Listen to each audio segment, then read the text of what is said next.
మనకు ఒక అమ్మా నాన్న ఉన్నారు. మనకు అమ్మా నాన్న రెండు ఏసే. మనం మనల్ని చూసుకొని ఏసైని చూసుకొని ఎప్పటికైనా ఆయనలాగా నేను ఏమో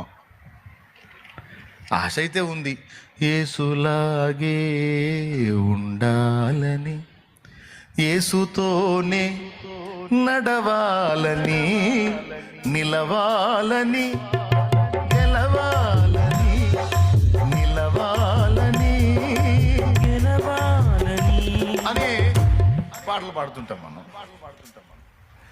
కానీ ఇవన్నీ ఆశలే, ఇదేనా కోరికలే.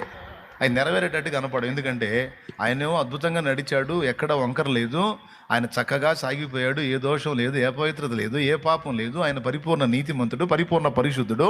ఆయన వైపు చూసి మనల్ని చూసుకుంటే నా ఖలోకం ఎక్కడ నాకెక్కడ అన్నట్టు ఉంటుంది.